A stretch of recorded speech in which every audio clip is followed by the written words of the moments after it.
Arabic is the official language of more than 27 countries, and there are more than 400 million speakers of the language worldwide. Yet in the US, for example, less than 1% of students study Arabic. Studies have shown that those who speak a second language not only earn more, but are in higher level positions than their monolingual counterparts. And there's no shortage of studies that point to the benefits of students at the K-12 level learning a new language. The National Research Council in 2007 found that children who study a foreign language show greater cognitive development in areas such as mental flexibility, creativity, and higher order thinking skills. Qatar Foundation International inspires meaningful connections to the Arab world by creating a global community of diverse learners and educators, connecting them through effective and collaborative learning environments inside and outside the classroom. Qatar Foundation International builds bridges across cultures by increasing the number of K-12 students in the Americas and the United Kingdom with a good knowledge and understanding of Arabic language and culture by increasing the number and quality of Arabic programs in state and public charter schools in the United States and other countries. Qatar Foundation International supports the teaching of the Arabic language through grant giving and programming activities while increasing and professionalising the supply of highly qualified teachers of Arabic, thus raising the visibility of a growing profession through grants, professional development and free online resources. For more information on free teaching materials and available grants, please go to qfi.org and ispeakarabic.com. This week's episode is brought to you by Edacademy. Up until now, the size of your marketing budget, not the quality of your product, has been a key factor in deciding whether or not you make it into schools. Edacademy, the new interactive education marketing platform, wants to level that playing field. Developed by their expert team with over 11 years education marketing experience, Edacademy gives you all the tools and expertise you need in order to get your product out there and in front of teachers. You'll learn the tricks of the trade through their interactive online marketing and sales lessons, as well as industry expert interviews, plus direct one-to-one access to their expert marketing team to ensure your success. Say goodbye to big marketing budgets. Visit edacademy.co and join the education marketing revolution.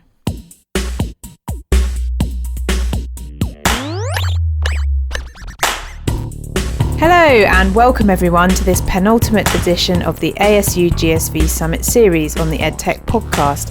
My name is Sophie Bailey and this is the podcast dedicated to bringing together the whole spectrum of learning and talent innovation from around the world. So do let us know where you're listening in. This week I'm in conversation with the newish CEO of Kahoot, Erik Harrell. We talk about everything from experiencing British international education in Thailand and sailing around the Nordic Fjords to commercializing Kahoot and why class participation is so important. With the co-founders of Kahoot and the new incoming CEO being quite different animals, it's a fascinating listen. Before we kick off, here's Deborah Quazzo with the GSV CAP perspective on Erik and Kahoot. Kahoot is one of those businesses that we like to call a weapon of mass instruction. It is, as you point out, a classroom engagement platform that they have expanded into other areas like corporate learning settings to help create some liveliness and some sense of competition and energy in classrooms to drive better learning outcomes. And they've achieved tens of millions of users globally, hence the weapons of mass instruction. I think Erik has a great opportunity working with the terrific co-founders of the business to take what is a clearly network effect business and wrap a commercial business model around the network effect that exists today. I think it's a company that's dead down the middle for key themes, and I think you'll very much enjoy listening to what Erik has to say about the next few years for Kahoot. Thanks, Deborah. If you'd like to delve into more content on the theme of EdTech leaders, check out this week's additional content featuring McGrawHill CEO David Levin, 2U CEO Chip Porsek, and Cindy Mai, CEO of VIP Kid. For all this and more, join our weekly email, check in via the ASU GSV Summit website, asugsvsummit.com, where the whole series is listed, or follow at Podcast EdTech on Twitter. A big shout out to the ASU GSV Summit, Qatar Foundation International and Edacademy for sponsoring this week's episode. And don't forget, if you're enjoying the series, you can drop us a review on iTunes where you can also rate the show. So, without further ado, here's episode 88 with the CEO of Kahoot, Erik Harrell, and let us know what you think via Twitter at Podcast Edtech and at ASU GSV Summit.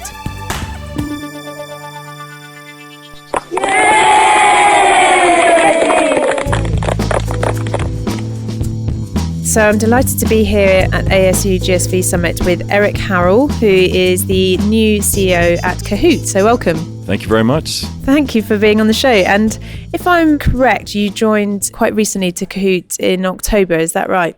Yeah, in September actually. Okay. I joined in September last year, 2016. So can you tell us the story in leading up to that? And I'm sure those discussions must have been going on for quite a while, and what the kind of decision making was behind you joining the company.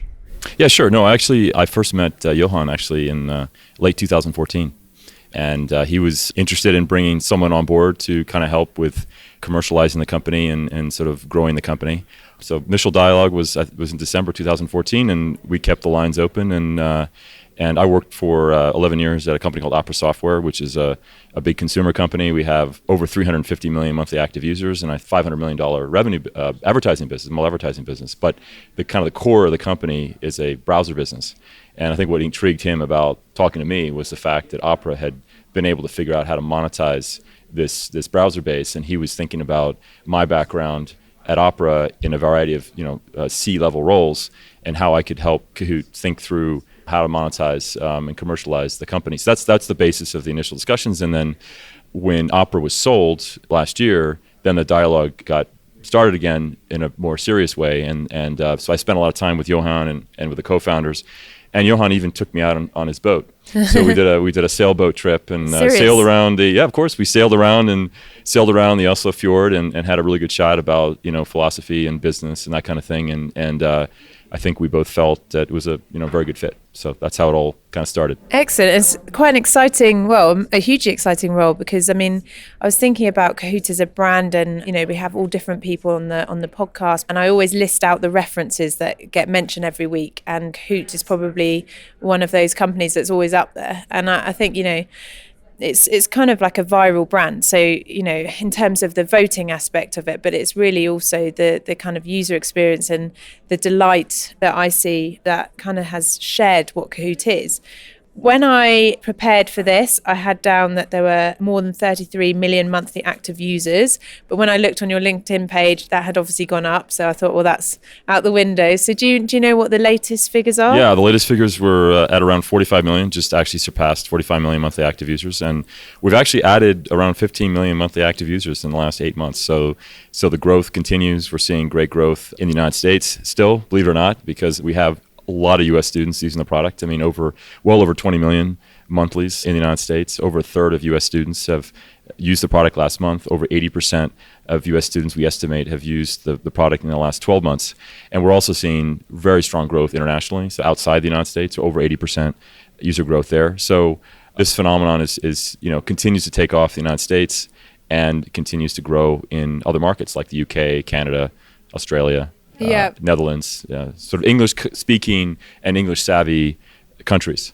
And I suppose, the aesthetics of Kahoot are very kind of influenced by the internet and sort of meme culture and that kind of thing. So one of my questions was, having played Kahoot, if that's the right terminology, during an event in Denmark, in Copenhagen, what struck me about why perhaps it's so popular is its simplicity. So as the CEO, how do you develop the company without taking away from that core, which is just pure fun and simple? Well, you're absolutely right. We have to keep it fun and we have to keep it simple, and we'll continue to do that from a product standpoint. I think that one of the powers I'd say about Kahoot I think you're asking, sort of alluding to the question of like, why have we become so popular? I think you're absolutely right. It's the simplicity and the fun aspect, but the other thing is that it's an inclusive product. Because what you see in classes today is you see a lot of kids who are disengaged. You see the kid in the back of the class who's not afraid to raise their hand, or they're distracted, or just not happy, or whatever it is. And then you also have kids who are very engaged. What Kahoot does is it engages every child. Every child has to play. So every child is engaged in learning. And kids love that. And teachers love it because they're able to engage all their kids. Because that's the challenge that many teachers have and they face, is how can I get every single kid engaged? So the mission we have is to unlock the deepest potential of every child and make sure we don't leave any child behind. That is part of our mission statement. And in terms of the commercials, obviously you've been brought in because of your commercial background and so on. Which direction will that go in? So how will you turn all of those millions of users into also a commercial business as well? Yeah. I mean, I think first off, our goal, of course, is to keep this product free for teachers, and that's very important in terms of our mission. When you look at sort of students in K to 12, say we have about 35 million students in K to 12 globally using the product monthly, but there are a billion students on a global basis. So there's a ton of headroom, and we want to impact every child. We want every child to be exposed to the system, engaged in the system, because we think it's a great system for learning. So that's kind of the approach when it comes to teachers. But in terms of monetization, commercialization, what we see is also a lot of traction in corporate environments. So if you were to look at our top 10 users of Kahoot in corporate training environments, you'd know every single brand in the top 10. We have many Fortune 1000 companies using the product. The same challenges that teachers have in class, the corporate trainers are having. But I want to see those videos. I want to see videos of like jaded executives who are actually suddenly feel joy in their hearts. That is what I want to see on YouTube now. Yeah, well, we should put that on there, and I can tell you the level of excitement is comparable to what you'd see with kids in class. So the corporate training market is a market that we see initially for commercialization, but we also see other ways to commercialize, and ultimately, we're a content platform, so we also see over time that just like YouTube is a content platform, we're a content platform, and we see some opportunities to monetize and through subscriptions with content.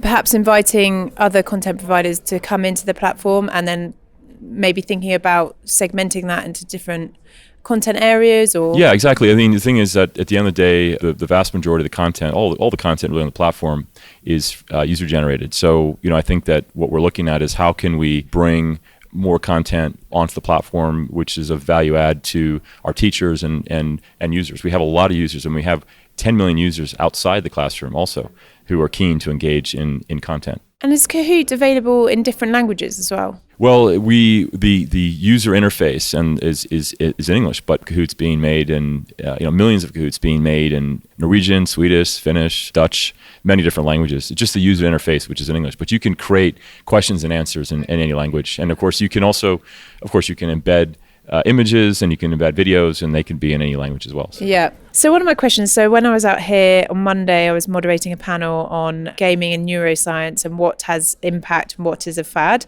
And as I mentioned before, when we were talking about trends, I think this kind of, not obsession, there's a move towards impact and efficacy and measurement, obviously, especially where tools are used within a school or institutional environment. So my question really is, if I was looking at that, is Kahoot a fad, or is there substantive kind of learning pedagogy behind once you have engaged children? Because I interviewed someone and they were talking about Pavlovian responses. So almost with Kahoot, you can predict the response when you use this tool is that, everyone will get really excited, everyone will get engaged. What's the kind of next step, or what's the kind of, I suppose, the pedagogy after that?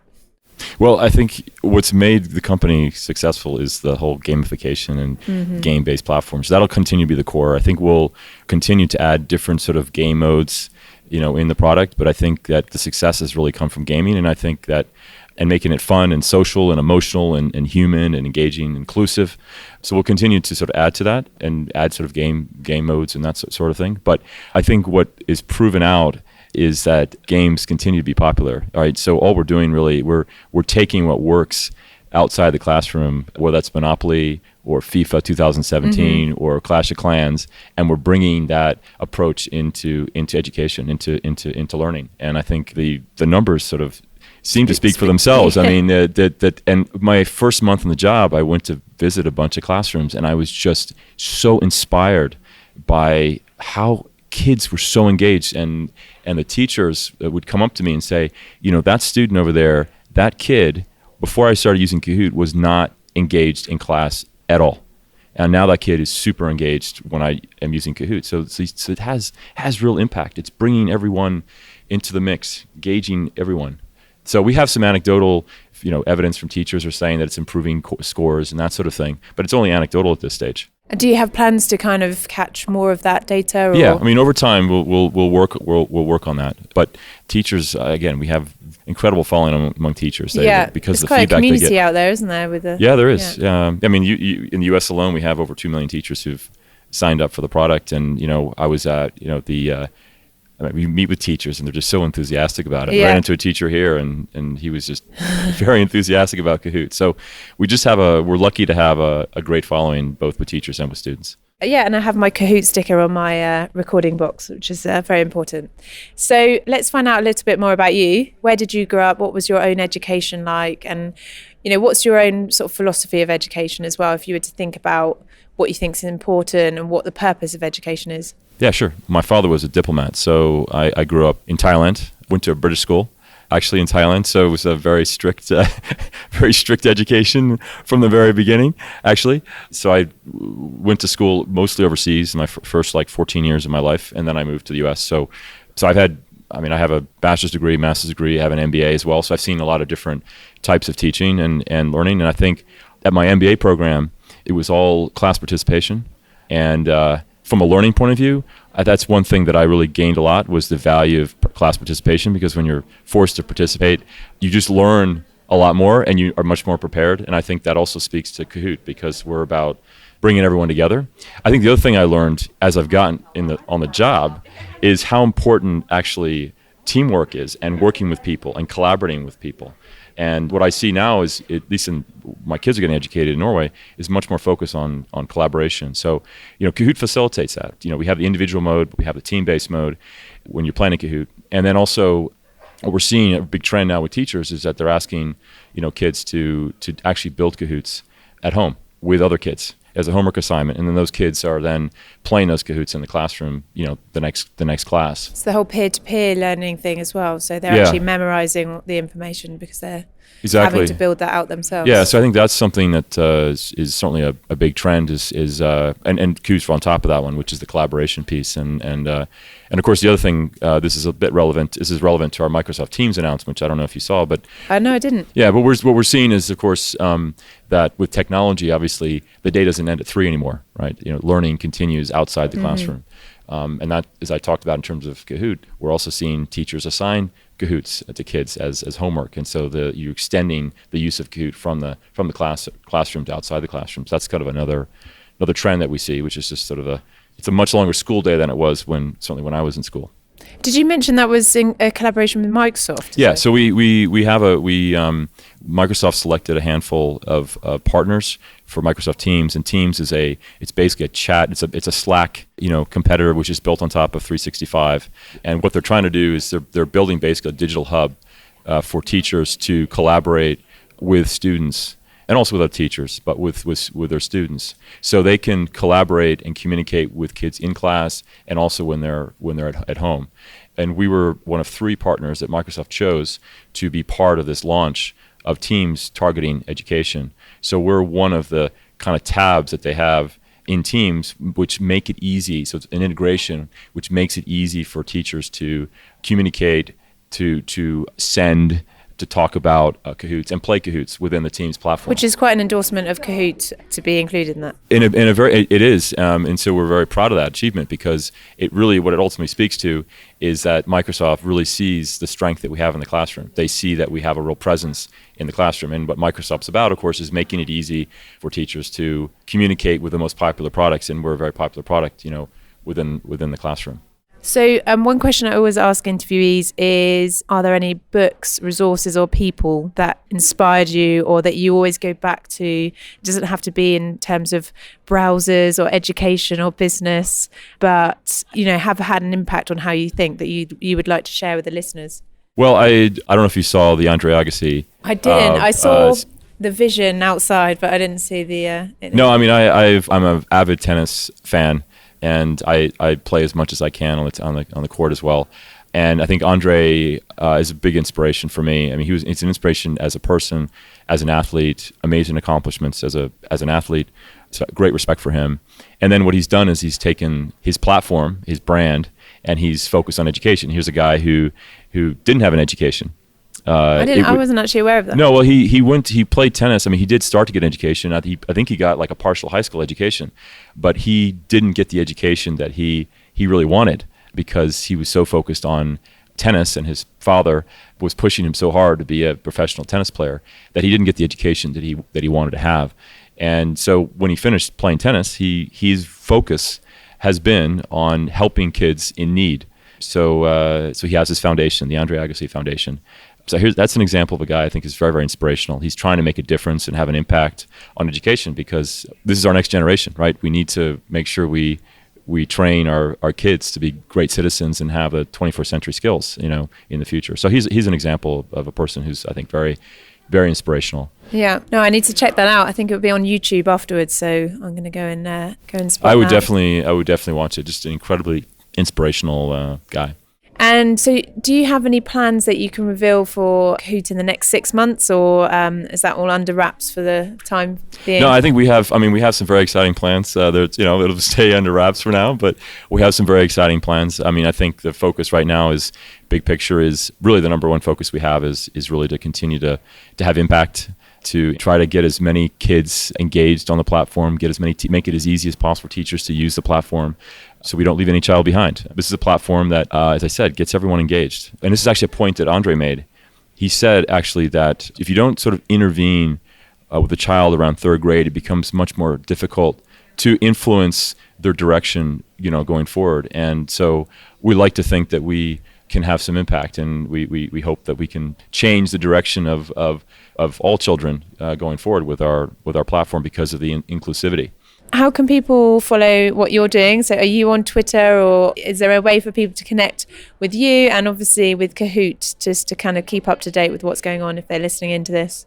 Well, we have a presence on Twitter. I think that's something I probably need to do, is maybe a little bit more active. The marketing team leadership team is definitely would like me to be more engaged. You on have Twitter, your wonderful Kahoot avatar type things, don't you? Your personas, so Yeah, I mean, one thing we're doing is you'll see more activity on Twitter. We'll be much more active on Facebook. We also have a content team that we've built to provide much more content on our website. So there'll be much more content you'll see going forward on the platform. So we're focused on that, yeah. And so people listening in, they go to the website, check out what you're up to. And we have a blog. I think there's a lot of great information there on the blog. Okay, wonderful. Thank you for taking part in your first podcast. Thank you very much for having me. Thank you, Erik.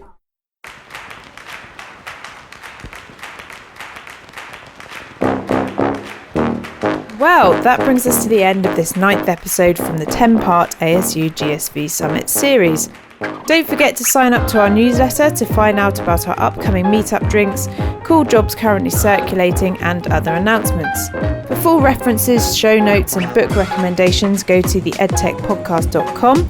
And for competitions and more, go to our Facebook page, www.facebook.com/podcast Edtech. If you're an EdTech company listening in and you happen to be in London, why not sign up to Ed Academy's launch party in November? Go to edacademy.co/launch-party. If you like what you hear, why not drop us a loving review on iTunes? And come back next time for our final episode in this series, looking at design thinking in education, just in time ahead of Innovate EdTech on the 11th of November. See you next time.